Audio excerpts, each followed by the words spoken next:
kami menyambut kehadiran-Mu di tengah-tengah kami. Berfirmanlah, berfirmanlah ya Bapa, berfirmanlah. Dalam nama Tuhan Yesus Kristus kami berdoa. Haleluya. Amin. Baik, silakan duduk Bapak Ibu.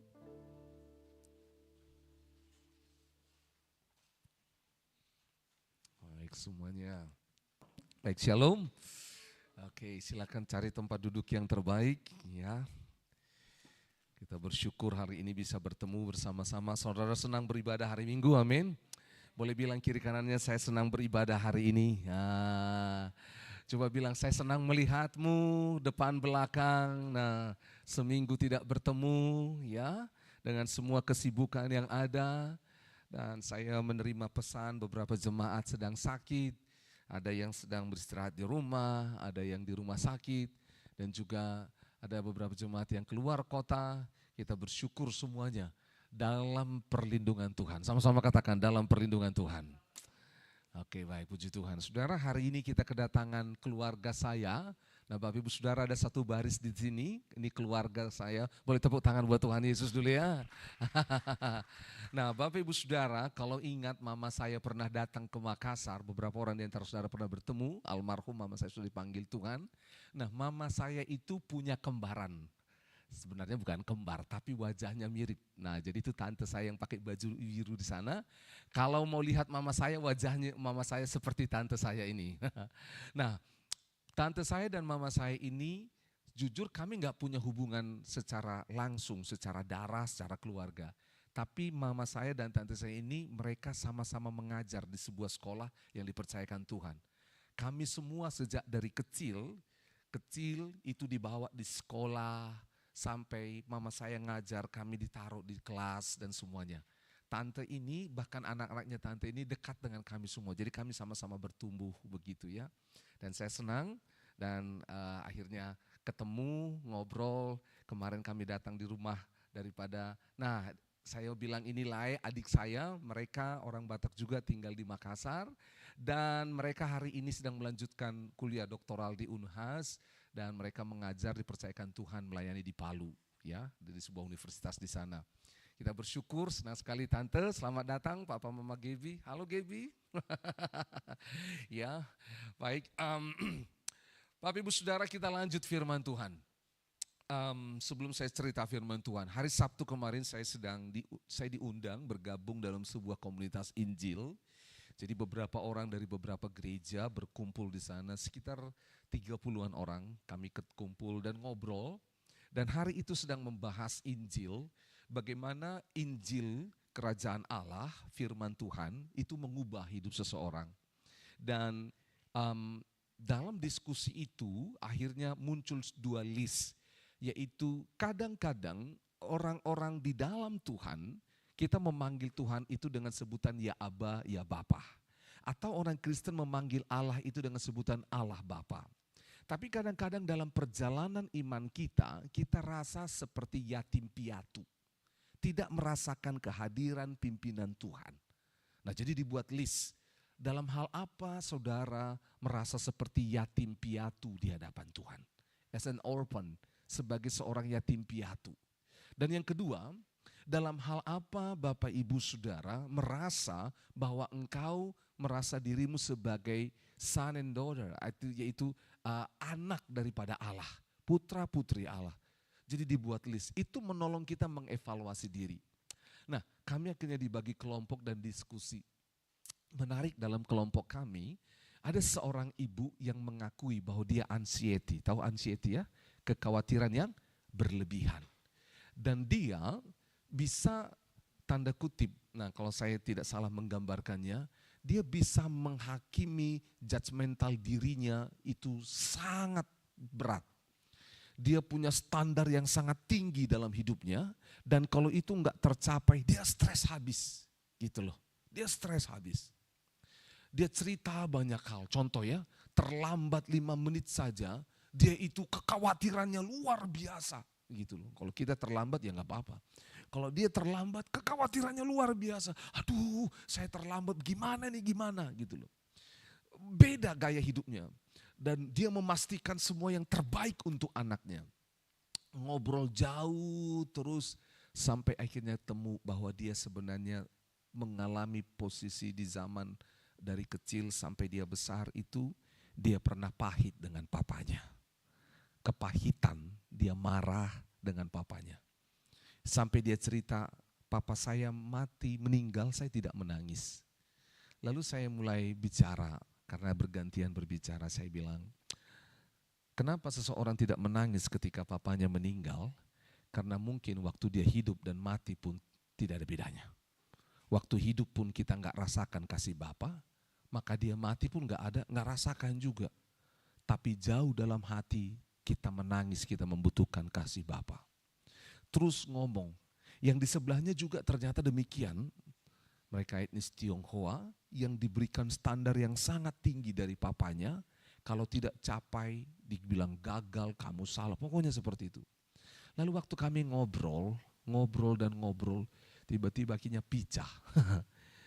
Ibu ini menangis, dia menangis dan semuanya. Saya ngobrol sambil air mata saya mengalir karena firman Tuhan disampaikan. Dan saudara tahu apa yang terjadi? Momen itu menjadi luar biasa karena apa? Karena kami tahu sama-sama waktu Tuhan berbicara melalui semua keadaan dalam hidup, sebenarnya Tuhan sedang membuat kita menjadi indah. Katakan amin. Sedang membentuk hidup kita, sedang memproses hidup kita. Kadang-kadang kita lupa, kadang-kadang kita pikir Tuhan hukum saya. Kadang-kadang kita pikir Tuhan tidak sayang sama saya.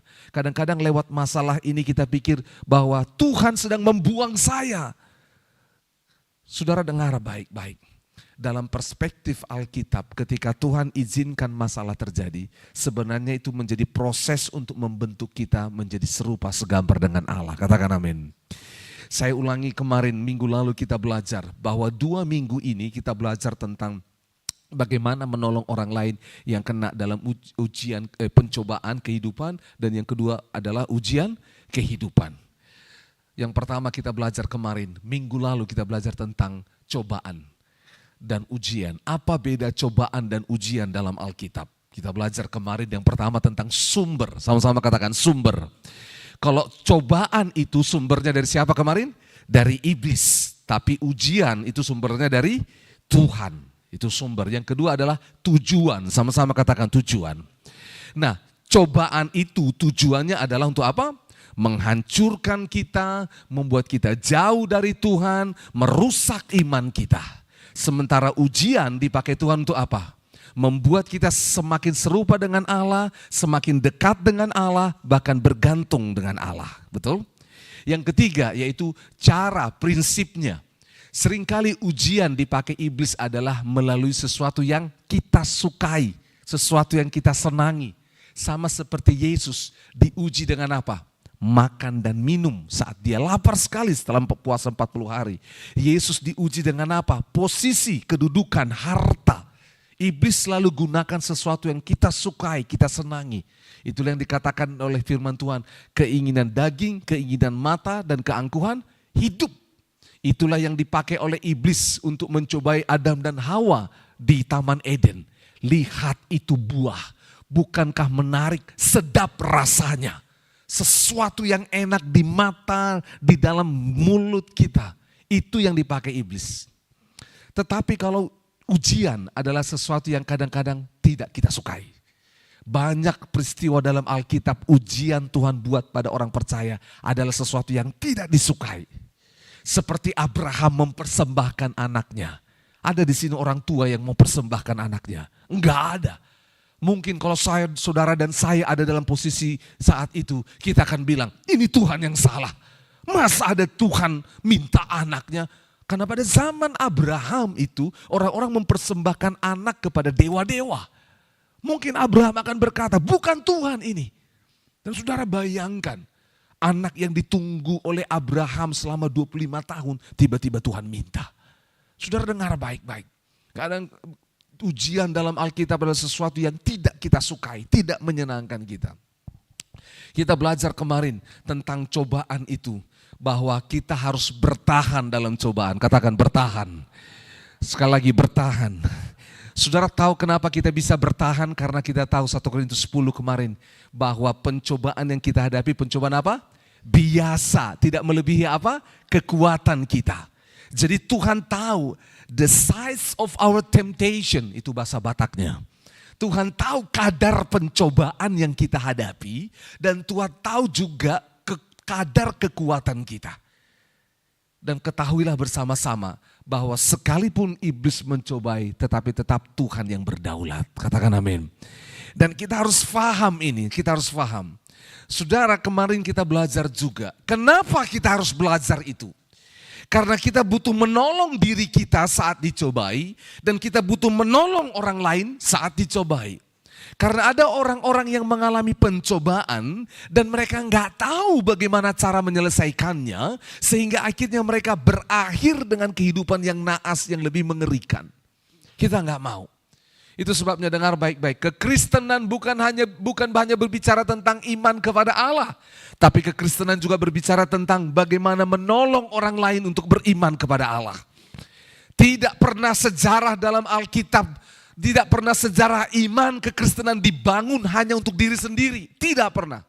Iman kekristenan itu berbicara tentang aku mengasihi Allah, tetapi aku juga menolong orang lain untuk hidup bergantung pada Allah.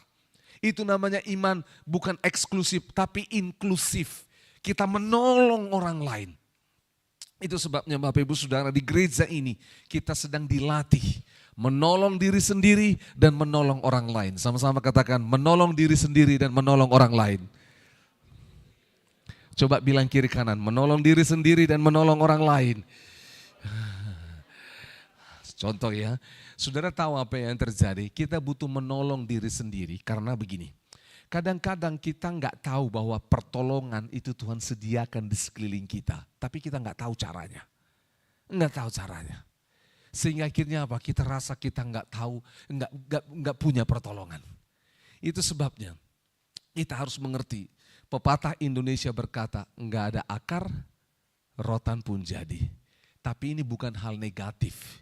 Maksudnya begini, dalam hikmat kepada Tuhan, sama-sama katakan hikmat dari Tuhan. Dalam hikmat dari Tuhan kita belajar bahwa ketika kita dalam ujian, dalam cobaan, Tuhan sediakan di sekeliling kita pertolongan. Tapi kadang-kadang kita nggak bisa lihat, itu kemarin kita belajar dari kitab Yakobus. Makanya kita minta apa kemarin? Hikmat untuk mengenal, melihat pintu yang Tuhan bukakan. Kadang-kadang kita nggak tahu itu pintunya. Kadang-kadang kita nggak tahu. Nah, oleh sebab itu kita belajar hari ini khusus tentang ujian. Sama-sama katakan ujian. Oke, saudara siap? Siapa di sini pernah mengalami ujian dalam hidupnya? 1, 2, 3. Dan saudara ketahuilah, ujian dalam kehidupan itu adalah normal. Katakan sama-sama, normal. Jadi kalau saudara mengalami ujian, itu adalah sebuah hal yang normal. Jangan merasa. Contoh kita tahu sama-sama, Indonesia sangat jelas menggunakan terminologi ujian. Semua ujian yang kita hadapi di sekolah tidak pernah bermaksud untuk mempermalukan kita. Bahkan ujian itu adalah persyaratan untuk kita apa? Lulus, untuk kita naik kelas. Indonesia sangat paham hal ini. Jadi kita nggak bisa anti dengan ujian. Alkitab nanti kita akan bahas tentang ujian kehidupan dan ujian iman. Ujian iman kehidupan ini sangat relate dengan orang percaya. Enggak ada seorang pun di dalam tokoh dalam Alkitab ini yang enggak pernah mengalami ujian iman, ujian kehidupan. Dan tahukah saudara, apabila kita enggak mengalami ujian iman, ujian kehidupan, kita enggak punya kekuatan dan enggak punya hikmat dan tidak punya pengenalan akan Tuhan. Itu sebabnya dengar baik-baik. Jangan anti, jangan marah, dan jangan anggap sepele ketika Tuhan menguji kita. Ada banyak orang menganggap sepele tentang Tuhan, pasti kok nanti berakhir. Saudara gak menikmati ujian itu. Akhirnya apa yang terjadi? Sama seperti kita kalau kadang-kadang ini pengalaman banyak orang, saya gak tahu saya pernah apa enggak. Waktu kita ujian pilihan berganda karena gak tahu jawabannya, jadi apa? A, B, C, D, E. Jadi kita conteng A, B, C, D. Nomor berapa ini? Nomor 20, oke. A, B, C, D, E, A, B, C, sampai 20, oh C. Saudara dengar baik-baik. Ujian iman, ujian kehidupan tidak pernah dimaksudkan Tuhan sebagai gambling, judi, no. Tuhan selalu punya tujuan, katakan sama-sama tujuan. Saya bawa kita dulu di dalam kitab 2 Petrus. Sorry.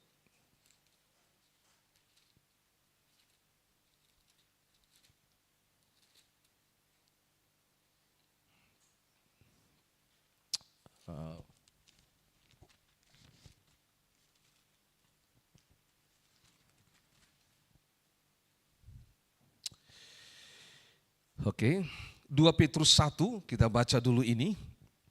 Ayat yang ketiga, kita akan baca sampai ayatnya yang ketujuh. Sampai ayat 8. 2 Petrus 3 ayat 1, 2 Petrus 1 ayat 3 sampai 8. Mari bangkit berdiri bersama-sama.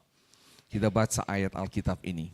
2 Petrus 1 ayat 3 sampai 8. Baik. 1, 2, dan 3. Karena kuasa ilahinya telah menganugerahkan kepada kita segala sesuatu yang berguna untuk hidup yang saleh oleh pengenalan kita akan Dia, yang telah memanggil kita oleh kuasanya yang mulia dan ajaib. Dengan jalan itu, Ia telah menganugerahkan kepada kita janji-janji yang berharga dan yang sangat besar, supaya olehnya kamu boleh mengambil bagian dalam kodrat ilahi dan luput dari hawa nafsu duniawi yang membinasakan dunia. Justru karena itu kamu harus dengan sungguh-sungguh berusaha untuk menambahkan kepada imanmu kebajikan, dan kepada kebajikan pengetahuan, dan kepada pengetahuan penguasaan diri, kepada penguasaan diri ketekunan, dan kepada ketekunan kesalehan, dan kepada kesalehan kasih akan saudara-saudara, dan kepada kasih akan saudara-saudara kasih akan semua orang. 8.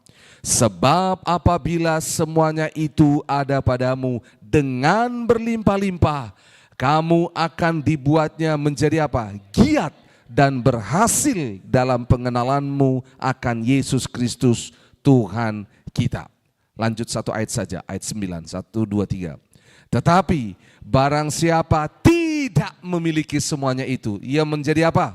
Buta dan picik, karena ia lupa bahwa dosa-dosanya yang dahulu telah dihapuskan.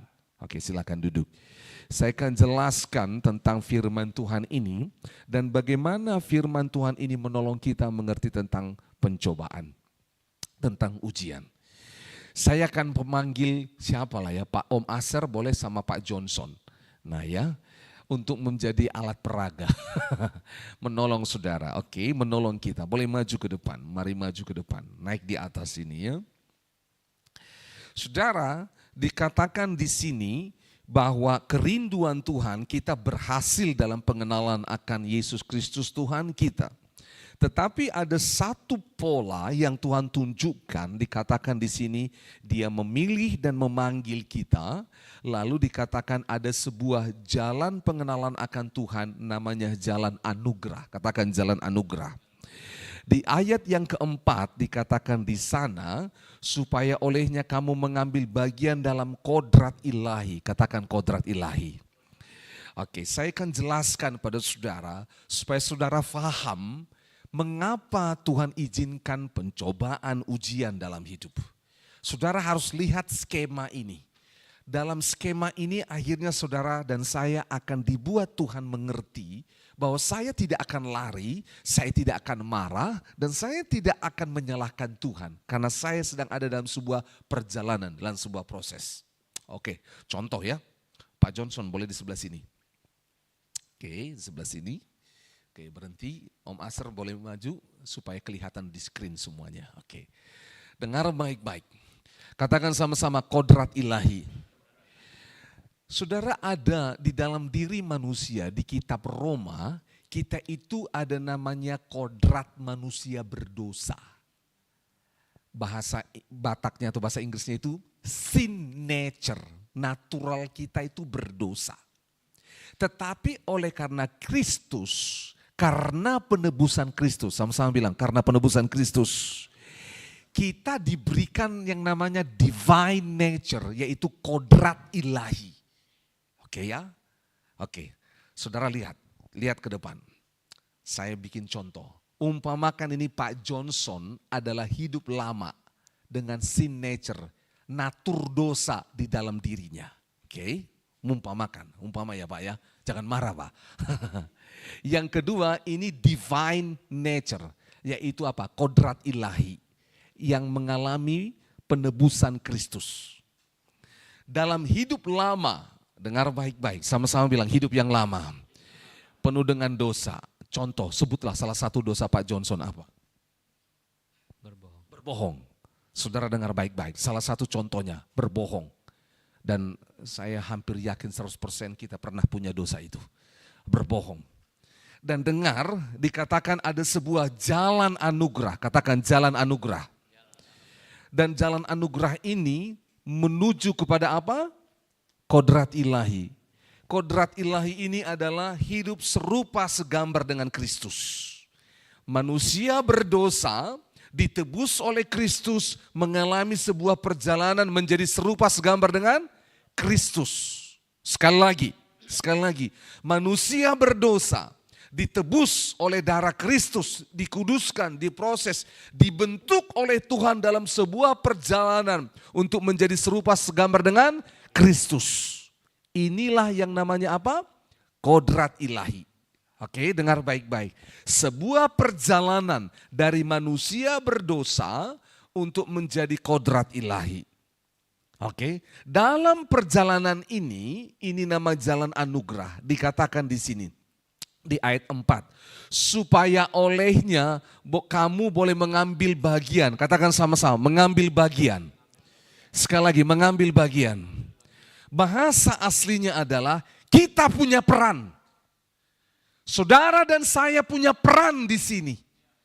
Ada banyak orang gak sadar perannya, sehingga dia tinggal di sini terus. Imannya tetap kerdil, dia tetap lemah. Enggak pernah bertumbuh untuk sampai ke sana. Karena dia enggak sadar perannya. Contoh, oke sebentar sabar. Ada anak muda baru menikah. Mereka ini menikah dalam kemudaan, tidak diajarkan peran mereka sebagai seorang ayah, sebagai seorang ibu. Sehingga akhirnya ketika punya anak, mamanya jadi mama-mama gaul. Anaknya papanya jadi papa-papa gaul. Ya. Dia ikut dalam sebuah kumpulan namanya Mahmud Abbas. Tahu Mahmud Abbas? Mama muda anak baru satu. Wah, lah gitu loh. Wih, dia nggak tahu perannya sebagai seorang ibu. Akhirnya apa yang terjadi? Dia nggak masak di rumah untuk suami, nggak tunggu suami, anak nggak diperhatikan. Akhirnya rumah tangga menjadi apa? Kapal pecah. Suami selingkuh, istri mulai selingkuh, anak terlantar. Karena apa? Suami, istri enggak menemukan perannya.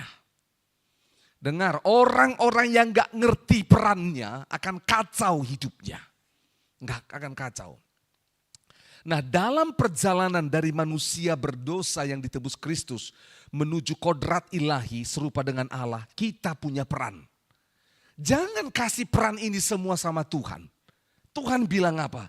Aku sudah menebusmu dan aku menyertai engkau dalam perjalanan ini. Tetapi kamu punya peran. Katakan sama-sama, punya peran. Ini yang dikatakan mengambil bagian. Katakan sama-sama, mengambil bagian. Bagian di sini di ayat 5 dikatakan, justru karena itu kamu harus dengan sungguh-sungguh berusaha. Sama-sama katakan, sungguh-sungguh berusaha. Oke, jangan salah, dengar baik-baik, ini doktrinal, ini enggak mudah dicerna, tapi saudara harus paham, karena ini menjadi pondasi yang kuat. Yes, penebusan Kristus kita enggak punya usaha, Kristus yang berusaha semuanya. Allah berusaha, itu sebabnya di dalam Efesus pasal yang kedua, keselamatan itu karena anugerah pemberian Tuhan, bukan karena apa? Usaha manusia. Penebusan Pak Johnson untuk menjadi anak Allah, diterbut dari dosa, Itu Pak Johnson nggak punya usaha, nggak pakai uang, nggak punya amal baik, no. Semua karena pemberian, oleh karena kematian Kristus di kayu salib, maka Pak Johnson ditebus dari manusia berdosa. Di sini semua usaha Allah, semua usaha dalam kematian Kristus. Tapi dengar, untuk menjadi divine nature, untuk sampai kepada kodrat ilahi, Alkitab bilang apa? Aku punya bagian, partaker, kamu punya bagian. Dan bagianmu itu harus berusaha sungguh-sungguh. Katakan berusaha sungguh-sungguh. Dengar baik-baik. Dengar baik-baik. Di dalam perjalanan inilah yang membedakan iman satu orang Kristen dengan yang lainnya. Dalam hal ini. Dalam hal inilah kita bisa melihat perbedaan iman orang percaya. Dalam usaha sungguh-sungguh menjadi serupa segambar dengan Allah. Ini yang membedakan.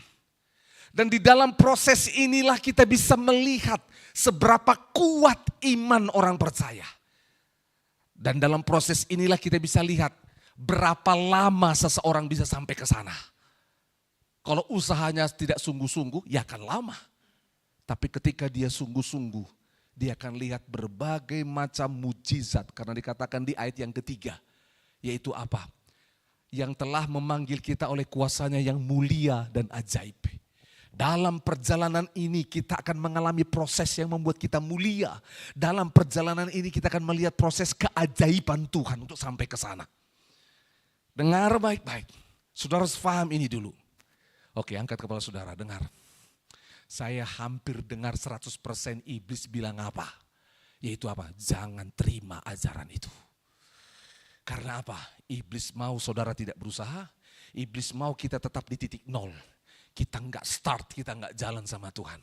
Iblis mau orang-orang Kristen, dengar baik-baik. Iblis itu enggak takut dengan orang Kristen yang sudah ditebus Kristus. Tapi iblis itu akan takut dengan orang Kristen yang sedang berjalan untuk sampai kepada Yesus. Karena kalau dia masih nol di sini, iblis bilang enggak apa-apa.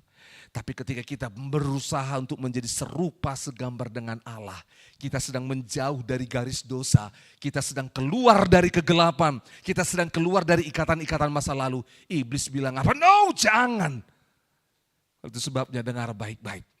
Doktrin ini tidak disukai oleh orang-orang yang tinggal dalam zona nyaman. Yang bersembunyi di balik dosa, yang bersembunyi di balik kelemahan. Yang berkata Tuhan baik, Tuhan mengampuni aku dengan segala dosaku. Enggak apa-apa berlambat-lambat. Enggak apa-apa enggak bertobat. Enggak apa-apa enggak berbuah. Enggak apa-apa kalau enggak berubah. Dengar baik-baik. Usahamu yang tidak sungguh-sungguh, maaf, bukan Tuhan pilih kasih. Tetapi Tuhan sedang merancang kita untuk memiliki divine nature. Nah, saudara lihat ke depan. Dalam proses ini, katakan sama-sama proses.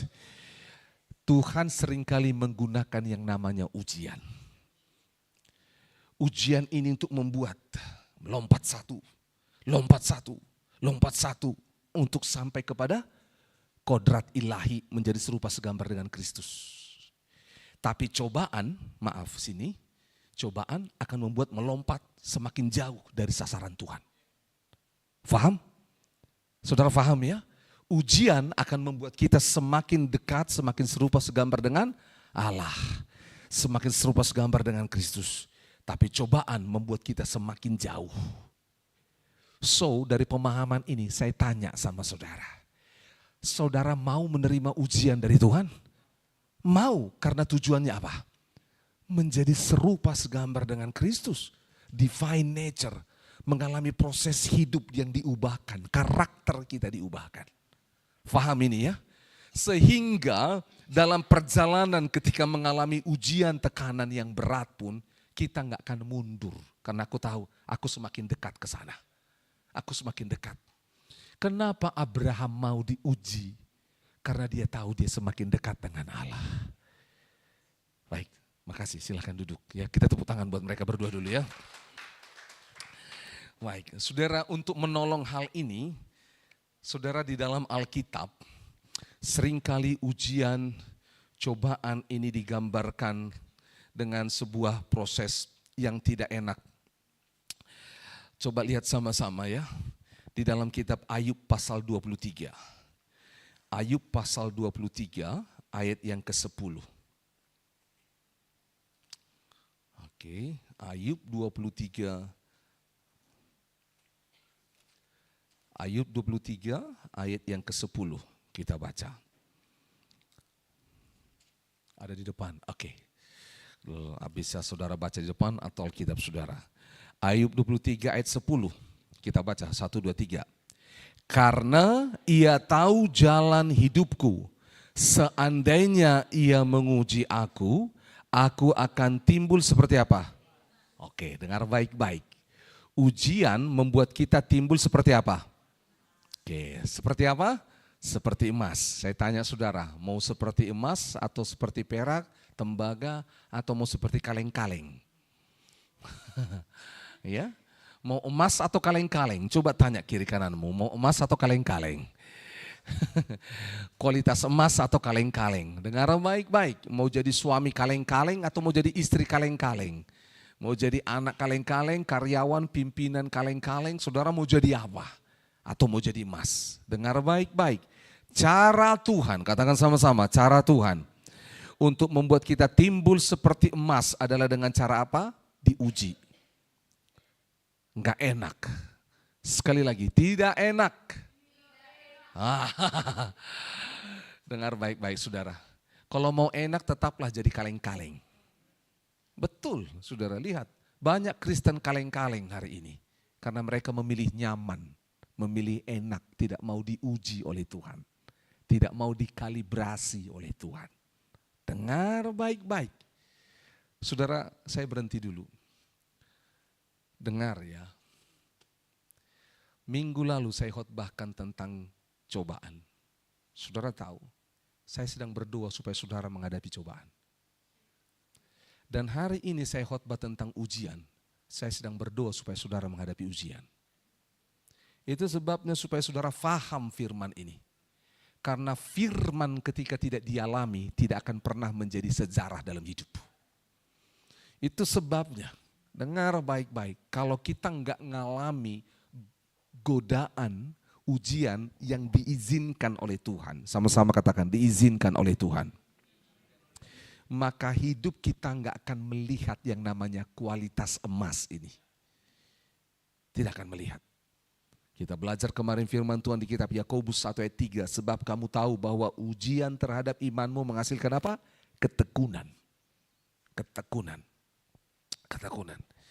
Kita baca kembali Ayub 23 ayat 10. Karena ia tahu jalan hidupku.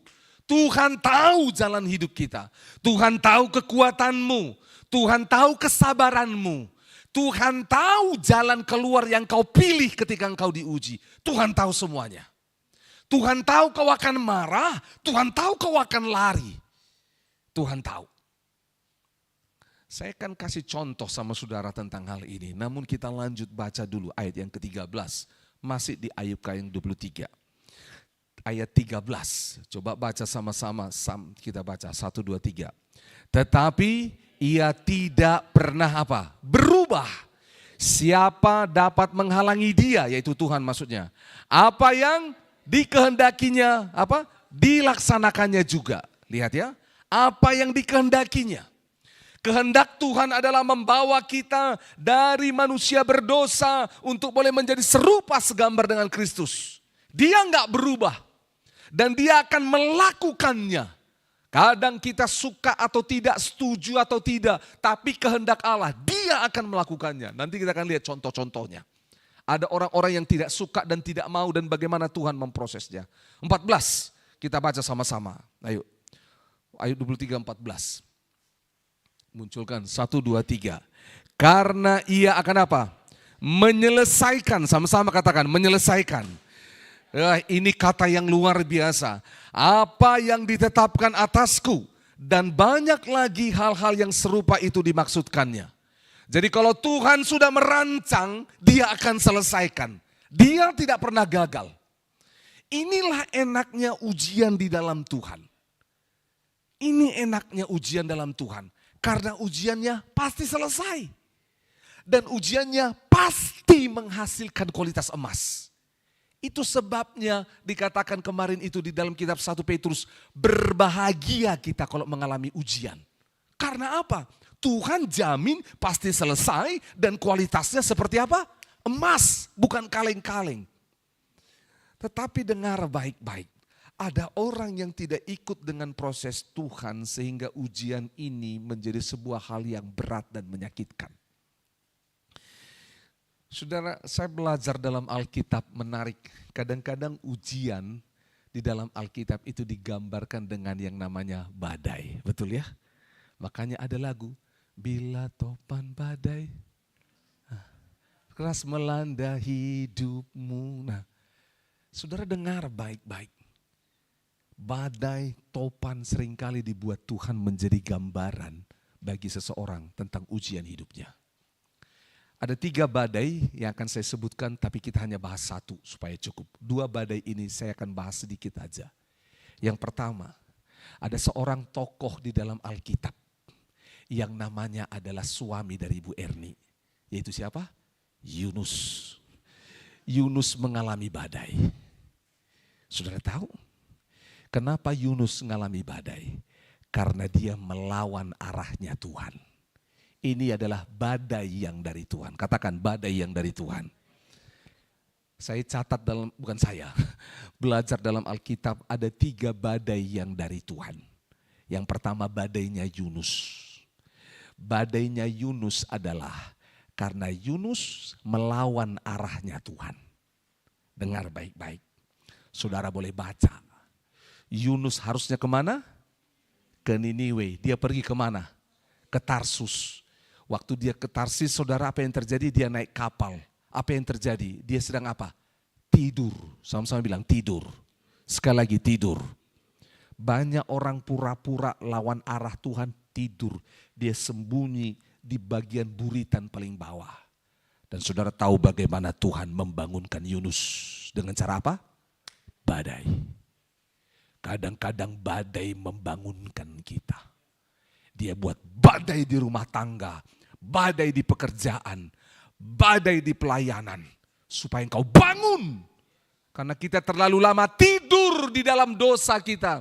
Terlalu lama tidur salah arah. Terlalu lama tidur dalam kenyamanan. Terlalu lama sembunyi dari Tuhan. Dan Tuhan kasih badai, bangun. Saudara tahu apa yang terjadi? Dia dibangunkan oleh badai dan dibangunkan oleh orang-orang. Hei bangun, semua orang berdoa. Masa kau tidak berdoa? Berdoa kepada Tuhanmu. Orang yang tidak kenal Tuhan pun saat badai datang berdoa. Sudah dengar baik-baik. Karena salah arah, katakan sama-sama salah arah. Tuhan gak mau, karena Tuhan bilang apa? Dia menyelesaikan. Tuhan gak mau Yunus salah arah. Dengar baik-baik, Tuhan itu Bapa yang baik. Dia gak mau kita salah arah. Jujur, anak saya, anak kami, San dan Kava. Kalau kami lihat dia salah arah, kami akan stop. Sekalipun sepertinya baginya itu mengenakkan. Stop nak. Gak apa-apa kamu marah sama papa. Tapi papa dan mama sudah lihat itu salah. Itu salah. Tapi kadang-kadang, sama-sama bilang kadang-kadang. Kita nakal. Sudah tahu salah arah, kita masih mau terus. Dan saudara tahu, Tuhan gak tinggalin, Tuhan biarin, badai itu gak bisa menghentikan dia tetap ngotot. Tuhan pindahin dari lumbung kapal ke lumbung ikan. Saudara tinggal pilih. Benar saudara, benar. Kenapa Tuhan, kenapa ujian ini gak berhenti? Bukan Tuhan gak hentikan ujiannya. Tapi karena kita gak mau ikut dengan caranya Tuhan. Makanya habis dari lumbung kapal ke lumbung ikan saudara. Dari keramaian kepada kesepian, kesendirian. Dengar, kadang-kadang kita ngalami badai itu di tengah keramaian. Tapi akan ada badai yang menarik kita kepada kesendirian. Dan seringkali dalam kesendirian kita berjumpa dengan Tuhan. Ada banyak peristiwa dalam Alkitab ketika rame-rame gak ketemu dengan Tuhan. Yunus gak ketemu Tuhan ketika rame-rame. Dia ketemu Tuhan dalam perut ikan. Sama. Anak anak bungsu itu pergi. Waktu dia menghabiskan harta, pesta dengan orang-orang, dia nggak ketemu dengan Tuhan. Tapi saat habis hartanya, dia di kandang babi, sendiri hanya dengan babi. Tuhan ketemu dengan dia. Jadi dengar baik-baik. Tuhan izinkan ujian dalam bentuk badai untuk membuat kita kembali ke arah yang benar. Bilang kiri kanan, kembali ke arah yang benar. Tuhan tidak hukum Yunus karena kita tahu pada akhirnya. Betul? Kita tahu Tuhan menyelesaikan. Bagaimana kisah Yunus menjadi kisah heroik untuk menjadi keselamatan ribuan orang. Keselamatan ribuan orang. Kita lanjut badai yang kedua, saya nggak akan jelaskan panjang, hanya slide saja. Yaitu badai yang Tuhan izinkan di antara Yesus dan murid-muridnya. Yesus dan siapa? Murid-muridnya di Danau Galilea. Sama-sama bilang Danau Galilea. Nah, jadi saya dan istri kemarin ada di Danau Galilea. Kami muter-muter, kami lihat Danau Galilea. Oh, ini dia Danau Galilea. Saya sudah pernah khotbah di gereja ini tentang Danau Galilea. Dan saya lihat, oh ini dia Danau Galilea. Sekalipun saya belum berenang di sana. Di Danau Toba sudah, Danau Galilea belum. Tapi sudah ya ketemu airnya dan semuanya, nggak sempat berenang soalnya. Saudara dengar baik-baik, kita tahu. Danau Galilea, di sana juga ada badai yang diizinkan Yesus, diizinkan oleh Tuhan. Saudara tahu apa yang terjadi? Kita belajar banyak hal dari sana. Apa kata Yesus kepada murid-muridnya? Waktu badai terjadi, Yesus sedang apa? Tidur. Murid-muridnya berusaha setengah mati. Lalu mereka bangunkan Yesus. Dia bilang, "Guru, apakah engkau tidak peduli kalau kita akan binasa?" Gitu loh. Dan tiba-tiba apa yang terjadi? Yesus bangun, dia menghardik apa? Badainya. Waktu dia menghardik badainya, saudara tahu apa yang terjadi? Badai berhenti, lalu apa kata Yesus kepada murid-muridnya? Oh little faith. Yaitu apa? Di mana imanmu? Imanmu kecil. Jadi dengar, kadang badai ujian Tuhan buat untuk mengupgrade iman kita. Katakan amin. Kalau tadi mengembalikan arah, yang kedua ini mengupgrade iman kita. Mengupgrade iman kita. Katakan sama-sama, upgrading iman. Jadi diakselerasi iman kita. Kadang-kadang kita terlalu nyaman dengan iman anak kecil. Gak apa-apa kan Pak Pendeta, Alkitab juga berkata iman kecil sebesar biji sesawi bisa memindahkan gunung. Jadi gak usah besar-besar Pak Pendeta. Kami pergi ke gereja di mana yang namanya bukit itu berpindah. Namanya Gunung Matakim, itu di Mesir. Wah, peristiwanya luar biasa. Ya, orang bilang gereja sampah, padahal bukan gereja sampah, gereja mujizat. Ya, nah nanti lain kali lah bicara itu karena cukup panjang, butuh waktu. Dengar baik-baik untuk membangun iman. Dan ini menarik. Waktu Yesus melihat iman mereka, Yesus tidak sedang menghakimi merendahkan mereka.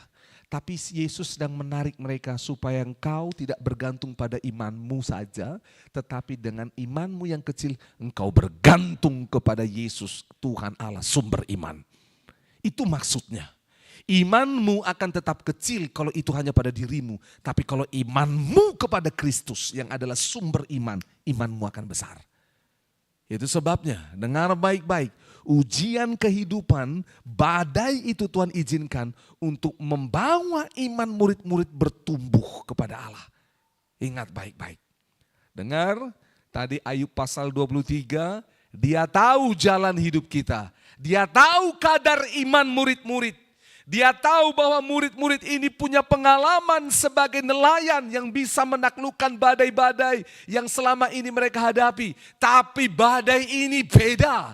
Kalau badai yang lain adalah karena cuaca, badai ini adalah badai Allah yang dibutuhkan untuk mengupgrade iman mereka. Badai yang lain karena cuaca itu untuk mengupgrade yang namanya kekuatan, hikmat mereka, pengalaman sebagai seorang nelayan. Tetapi badai yang dari Allah itu spesial untuk mengupgrade iman mereka menjadi dewasa seperti Kristus. Saudara harus paham, itu sebabnya dalam setiap ujian yang kau alami, jangan anggap sepele. Karena selalu ada bagian tertentu yang Tuhan selipkan di dalam untuk kita paham apa tujuan badainya. Oke, tadi badai yang pertama untuk apa? Mengembalikan kita kepada apa? Arah, fokus kepada Tuhan. Betul, fokus kepada Tuhan. Yang kedua untuk apa? Upgrade iman kita. Yang terakhir, kita buka sama-sama Kisah Rasul pasal 27. Saudara siap? Kisah Rasul 27, oke. Mulai dari ayat yang ke-14. Jadi ini kisah Paulus berlayar ke Roma. Paulus berlayar ke Roma, ini perjalanan misinya yang terakhir. Untuk dia dihakimi di sana, bahkan dihukum dan mati. Bagi orang ini adalah perjalanan dia sebagai tawanan. Tapi bagi Paulus perjalanan ini adalah untuk menginjili kaisar. Lihat, orang melihat dia tawanan, tapi dia melihat dirinya sebagai utusan Injil kepada kaisar. Oke, kita akan lompat, tidak usah baca mulai dari ayat 1, ayat 14, kita lihat sama-sama. Tetapi tidak berapa lama kemudian turunlah dari arah pulau itu angin badai. Oke, lihat. Yang disebut apa? Angin timur laut. Saya pernah membahas ini dan saya tidak akan membahas secara detail lagi karena pernah dulu khotbahnya detail, saudara boleh lihat di YouTube. Kapal itu dilandainya dan tidak tahan menghadapi angin haluan. Karena itu kami apa? Menyerah saja dan membiarkan kapal kami terombang-ambing. Dengar baik-baik. Waktu saya pelajari di Tuhan ngomong. Waktu ujian dalam hidupmu akan ada masa engkau merasa menyerah saja. Seperti mereka terombang-ambing, biar saja. Tapi dengar, dalam perspektif Tuhan, dalam pandangan Allah, mereka menyerah, membiarkan kami diombang-ambing. Dalam perspektif mereka sebagai nelayan, saudara ini kapal besar, kapal Alexandria. Yang membawa makanan, yang membawa barang-barang untuk keperluan kepada Romawi. Kapal Alexandria itu seperti kapal peti kemas yang besar. Begitu banyak barang di dalamnya. Jadi kapal besar yang sanggup menghadapi badai, yang sanggup menghadapi macam tantangan di laut. Dan kapal Alexandria ini punya nahkoda yang hebat. Punya orang-orang pengalaman luar biasa untuk mengadrungi samudera. Tetapi kali itu yang namanya Rasul Paulus dimasukkan di dalam karena kapal mereka hancur yang kecil. Jadi Paulus dimasukkan ke dalam ini karena kapal kecil mereka nggak akan sampai menghadapi samudra. Dimasukkanlah kepada kapal Alexandria untuk sampai ke Roma. Dan saudara tahu apa yang terjadi? Mereka berkata semua itu kepala pasukan, nahkoda dan semua orang di kapal itu mereka bilang apa? Menyerah, terombang-ambing. Dikendalikan oleh yang namanya angin, dikendalikan oleh laut. Tapi dalam perspektif Paulus, yang mengendalikan siapa? Allah. Ini harus kita tahu. Jadi untuk semua ujian dalam hidupmu, ketahuilah yang mengendalikan siapa? Allah. Allah sang pengendali, bukan avatar. Pengendali air, pengendali api, pengendali angin, tidak. Tuhan pengendali segalanya. Suami-suami, dengar, bukan kita pengendali rumah tangga kita. Istri, dengar, bukan. Apalagi ada istri yang suka mengendalikan suami. Dengar, bukan kita pengendali anak kita. Kita harus kasih tahu, yang mengendalikan segala sesuatunya adalah siapa? Tuhan. Kita harus ikut tuntunan Tuhan. Yes, ada aturan. Suami menjadi pemimpin di dalam rumah tangga. Tapi lihat di atas segalanya. Coba lihat, dalam setiap ujian, percaya bahwa Tuhan sang pengendali. Bukan iblis. Kalau saudara faham bahwa Tuhan pengendali bukan iblis, maka kitab Ayub pasal 23, dia tahu jalan hidupku dan dia menyelesaikan apa yang dirancangkannya karena dia yang mengendalikan. Lanjut, 16. Kemudian kami hanyut sampai ke pantai sebuah pulau kecil bernama Kauda dan di situ dengan susah payah kami dapat menguasai sekoci kapal itu. Dengar, dalam ujian kadang-kadang Tuhan izinkan kita susah payah. Kenapa susah payah? Supaya melatih otot-otot rohani kita. Dengar baik-baik. Tuhan gak berikan kita iman Nobita karena ada Doraemon, si kantong ajaib. Saya baru ikut seminar namanya NPD. Saudara tahu NPD? Bukan New York Police Department, NYPD itu. Narcissistic Personal Disorder. Saudara tahu, Anak-anak berkembang dengan ini karena apa? Karena mereka nggak pernah ngalami namanya susah payah. Semua mudah, nggak pernah cuci piring, nggak pernah lapar, nggak pernah capek yang namanya ngepel, nggak pernah jalan kaki, nggak pernah menunggu untuk makan. Semua tersedia. Sehingga akhirnya apa? Anak-anak seperti ini besar dengan pola narsistik. Sehingga dia mulai komplain, marah. Selalu makan jam 12. Kalau makan jam 3 dia jadi Hulk. Wah, marah. Dia hancurin semuanya. Ini anak.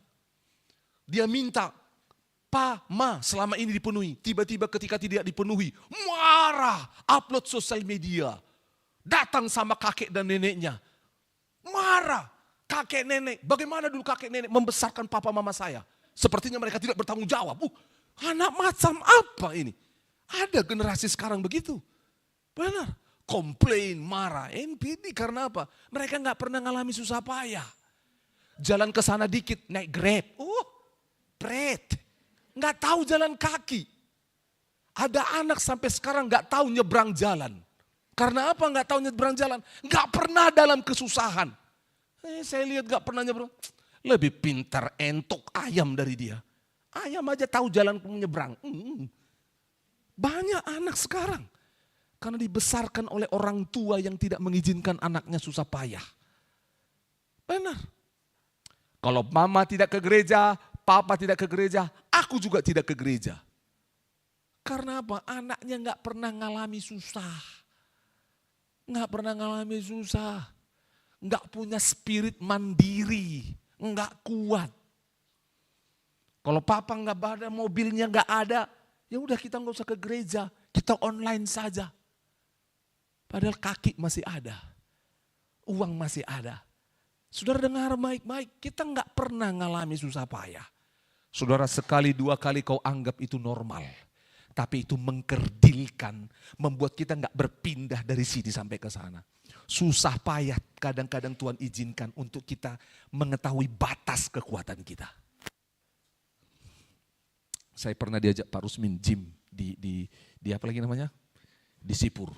Wah, ya. Jangan gini. Saya sit up begini kan. Kayak jago saya bisa. Pak Rusmin bilang, "Salah Bang, coba bikin gini yang benar." Waktu ditujukan yang benar, sekalipun enggak bisa. Tak kancing Saudara. Karena apa? Saya pilih cara yang nyaman untuk saya bisa. Mantap ini pendeta bisa gym. Tapi diajarkan cara yang benar. Saudara dengar baik-baik. Kita nggak pernah diajar untuk ngalami bertahan hidup dalam susah payah. Dengar, Tuhan lakukan itu. Tuhan lakukan. Tuhan kasih mimpi sama Yusuf. Dia akan menjadi seperti apa? Dia terang yang begitu besar. Sampai bulan bintang menyembah dia. Mewakili papa mamanya. Sampai gandum-gandum kakak-kakaknya menyembah dia. Mantap mimpinya. Tapi Tuhan izinkan kesusahan. Dia harus masuk sumur. Dia apa lagi namanya? Dicurangi, dia dikhianati dan semuanya. Tapi itu membuat dia become stronger. Menjadi lebih kuat. Saudara, ayat ini masih panjang. Lanjut lagi ya, beberapa lagi. Oke, dengar baik-baik. Kadang dalam ujian kita terapung, terombang-ambing, kita ngalami susah payah. Lompat dulu 18. Karena kami sangat hebat diombang-ambingkan angin badai, maka pada keesokan harinya mereka mulai membuang muatan kapal ke laut. Dengar baik-baik, katakan sama-sama, membuang muatan. Kadang-kadang ujian membuat kita mengerti hal-hal yang tidak kita butuhkan dalam hidup. Ujian membuatmu mengerti, aku harus putuskan pergaulan dengan si X. Karena dia membuat saya error. Betul.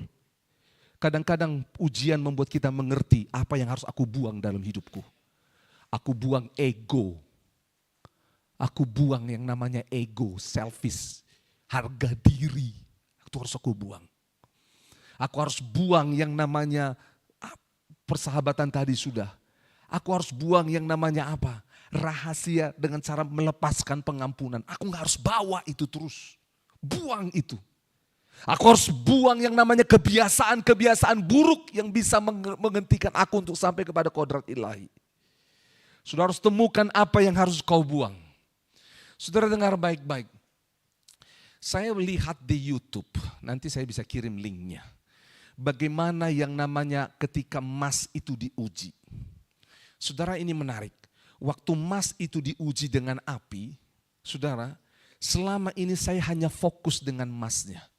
Tapi ternyata di dalam proses pengujian itu yang namanya sang penguji, yang namanya tukang emas, tukang pelebur itu, dia nggak pernah tinggalin emas itu.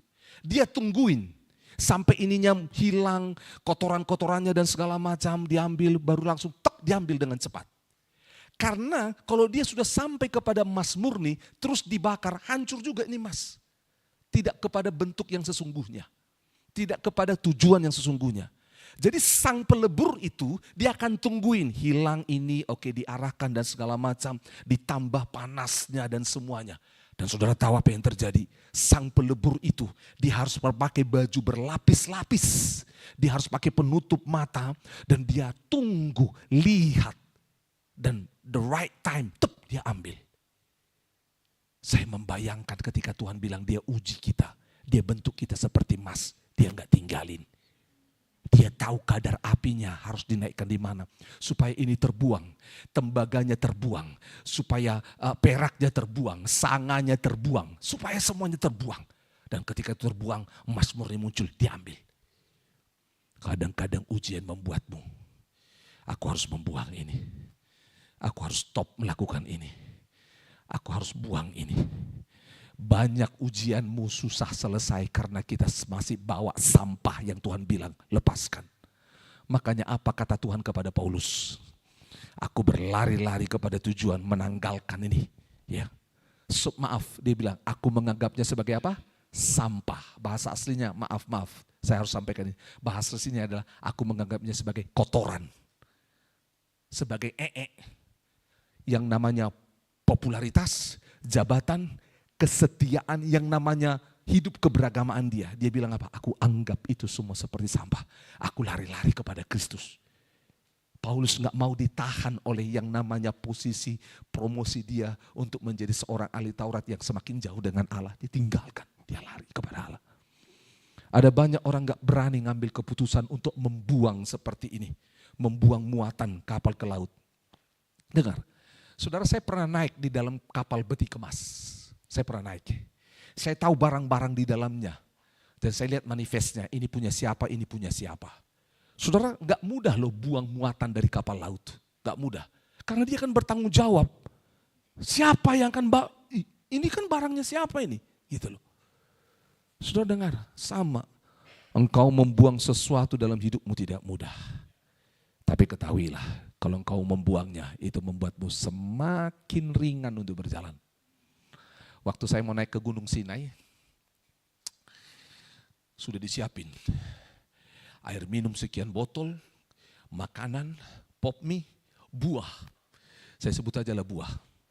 Dari berapa? 2 apel, 3 pir ya kalau nggak salah. Wih, berat ini kalau dibawa ke atas. Akhirnya apa? Saya harus relakan. Pirnya dikurangi, apelnya dikurangi, air minumnya dikurangi. Kalau saya bawa itu terus, udah Tuhan. Saudara bayangkan naik gunung ini. Gitu loh. Jadi harus saya relakan. Kalau tidak itu akan menjadi beban berat. Belum sampai di atas sudah menyerah. Help. Berat perjalanan ini, bukan berat. Konsumsimu yang berat. Perutmu itu yang berat. Kadang-kadang perjalanan ujian kehidupan kita bukan masalahnya yang berat. Ego selera kita yang berat. Yang susah. Lanjut lagi. Loncat.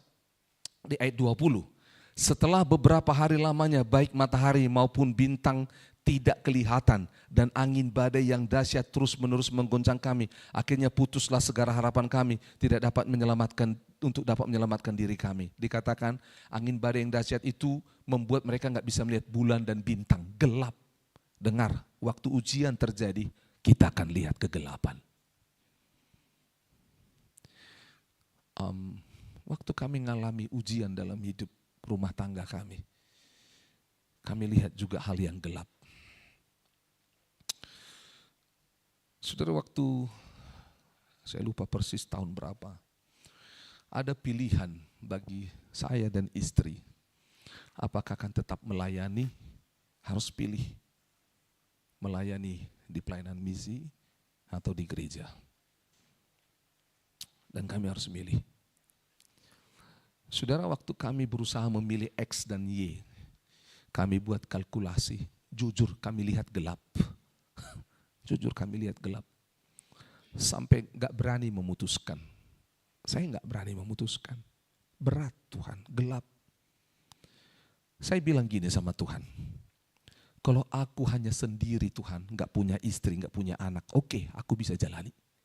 Tapi aku punya istri, punya anak-anak Tuhan. Bagaimana hidup mereka? Kadang-kadang saya bilang, itulah sebabnya dulu Tuhan pernah aku berdoa supaya tidak menikah. Kalau aku tidak menikah hidup sendiri, seberat apapun tantangannya, gas. Tapi ini kan Tuhan ada istri, ada anak. Gimana Tuhan? Gelap saudara. Gelap. Bukan karena PLN matikan lampu. Tapi ujian ini membuat saya tidak melihat terang Tuhan.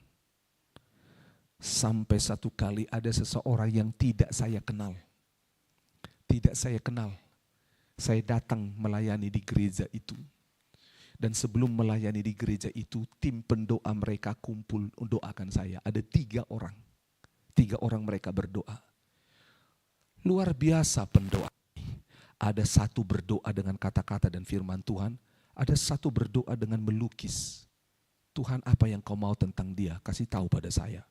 Dia lukis saudara, dia gambar.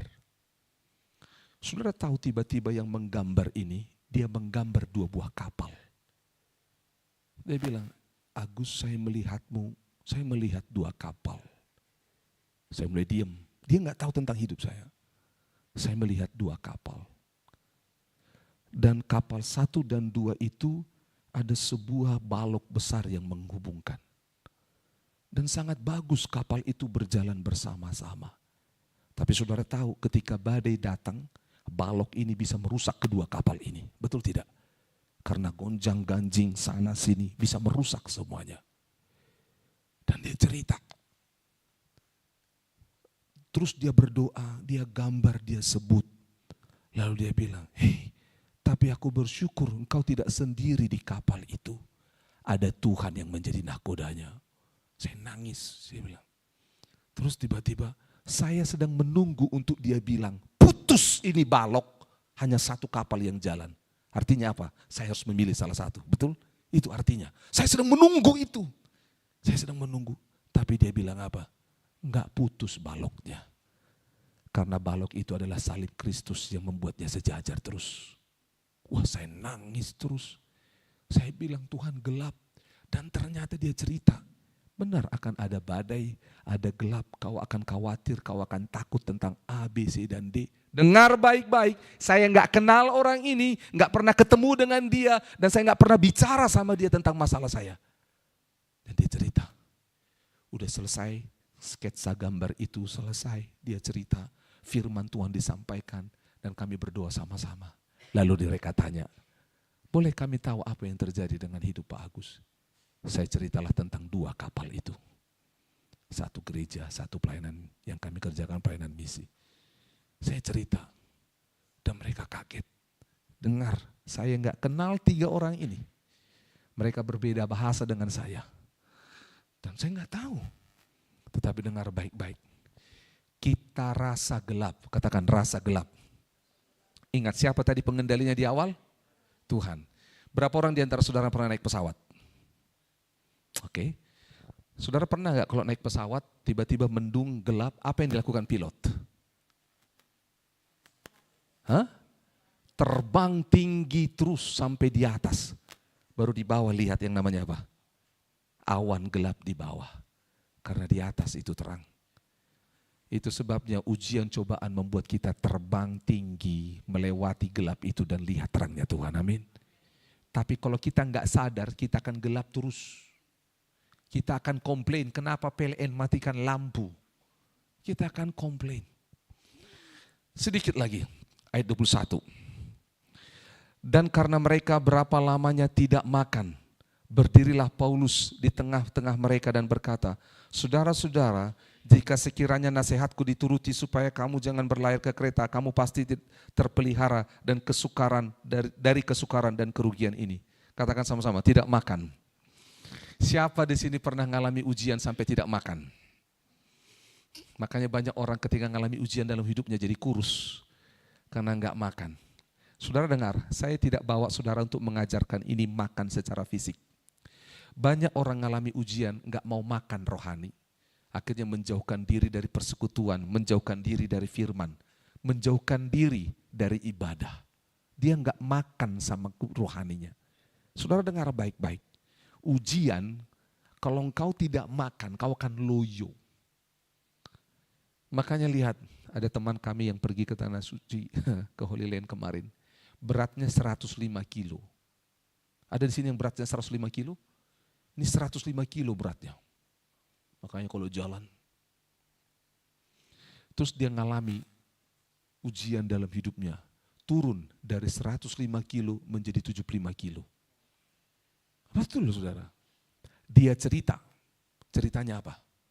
Dia bisnisnya diberkati Tuhan dan dia melayani. Dia bantu pelayanan. Dia bantu yang namanya panti asuhan. Panti asuhan. Sumbang makanan, segala macam lah panti asuhan ini. Waktu mereka ngalami ujian dalam hidup. Apartemen terjual, 2 mobil terjual, rumah, macam-macam habis. Sampai panti asuhan yang dia bantu selama 3 bulan. Bawa beras, bawa makanan di rumahnya. Kebalik. Panti asuhan yang bawa.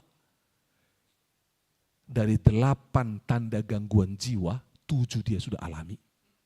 Bayangkan. Yang ke-8 adalah halusinasi. Yang ke-8 ini dia datang sama psikiater, dia bilang gini, Pak, saya mau ke Holy Land, turu ke Israel. Konselornya bilang, lengkap sudah. Tanda ke-8, halusinasi, gila. Bagaimana orang gila? Enggak punya uang, rugi, berantakan, tiba-tiba bilang mau pergi ke Holy Land. Gila ini orang, lengkap sudah. Ini tanda ke-8. Tapi tahu saudara, dia cerita, hilang selera makan semasa dia dicobai. Dengar baik-baik. Jangan sampai selera makan rohani kita hilang saat kita dicobai. Karena apa? Itu akan semakin melemahkan kita. Saya berhenti di sini.